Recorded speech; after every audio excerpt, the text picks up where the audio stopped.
passed in his sleep. It's always too soon. But I had 93 great years with him. And I never, ever took him for granted. We were so lucky to have him and so sad to lose him. His life was centered around family and love and giving to others. That's what mattered to him. Everything else, he let roll off him. Never a harsh word, never heard a negative opinion from him. Always a smile on his face and his arms open for everyone. To be raised in such an environment is a blessing, and he's going to be missed terribly. But to celebrate a man like this, they just don't make them anymore. Thank you all for coming. Amen. Amen. Yes. For you too? Yeah. Okay. Okay. And Alan. Okay. We'll call the next people who want to speak. As my mother would say, this was her baby brother. My name is Alan, his name is Arthur, and I would say 50% of the time I speak with my mother, she says, "Hello, Arthur," and constantly refers to him as her baby brother. Kitty. Her kids. Her kid brother. I remember, I go back to your parents' wedding, and I can actually remember wearing short pants to the wedding. And my memory was confirmed because I had the fortune to be in Florida a couple of weeks ago, and I took my mother to visit him.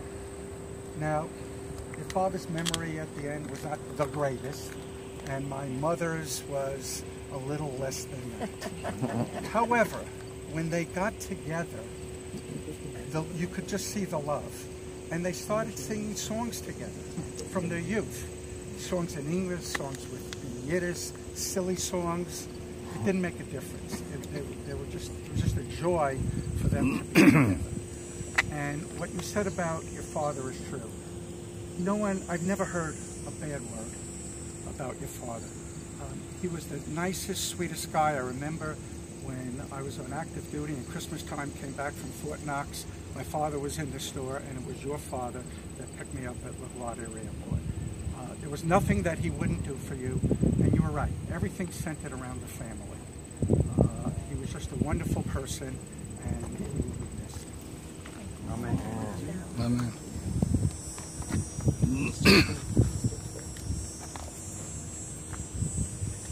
Arthur, how many years ago? A long time ago.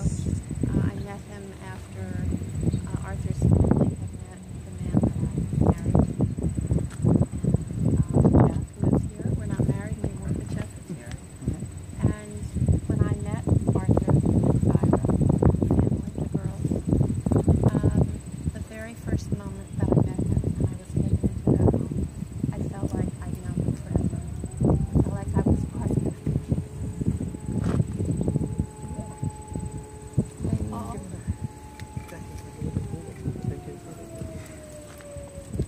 They all always made me feel loved, made me feel accepted, made me feel like I was a wonderful person.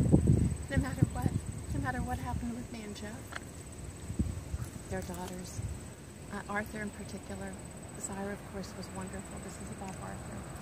In all the years I've known him, no matter when I would call him up on the phone and told me something, he would always say, "Judy!" He always knew me.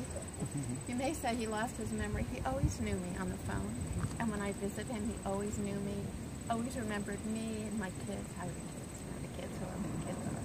But this man had a heart that was something for everyone, everybody. I don't think I ever heard him say a bad word to me. Never. And I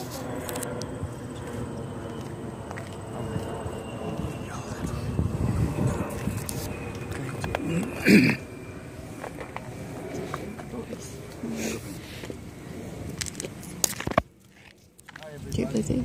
Hi. I'm Jeff Phillips, but I could just as easily have been Jeff Freidman. Marla, Gail, and Margot were like sisters to me since I met the Freidmans in 1972. It was a crazy, silly, funny little get-together. My upbringing forced me to wait at the train station and order a custard slice, and no one knew what the hell I was talking about. But a cousin, Bernie Gomberg, came to the rescue and ordered me a cheesecake. But we talked on the train going to New York, and by the time we got there, he had already made a plan in his mind to introduce me to the Freidmans, and I was invited there for Shabbat. I have to tell you that everything Judy said was spot on with Arthur. He knew us on the phone in a flash. Anytime we called, and we called frequently to say hi, he would invariably take the call, and he knew us, and he always kibitzed with us. Never a bad word did Arthur ever say. We went through a divorce like anybody else. Could have been upside down, not with Arthur. He just dealt with it beautifully. Our kids are like his grandchildren. I have to say, much like Brandon and Marshall, my kids feel so close to Arthur, felt so close to Zyra, feel close to Gail and Marla. It's astonishing how close we've been over 43 years. So from my standpoint, I knew the call was coming, I just didn't know when. But when I did get it, I said to Marla, I will be with you. This is a celebration of life. And there's no doubt in my mind that there's so much to think about with the Freidmans, so much with Arthur now, that he brought to every one of us, his smile, his warmth, his desire to help every one of us in different ways. I could never get over it, how much he was there for me. I will end on this one note. I come from a somewhat closed society, I guess. As an ex-South African, everything was kept within. So it wasn't common to really share anything with anybody. You had to deal with it. But I broke the golden rule one day when I couldn't stand it around about 1973. And I decided I needed to speak to someone. And I have to tell you that my conversation with Arthur, his simple solution at the time, actually changed my life. Hard to believe. But that little event will forever be remembered by me.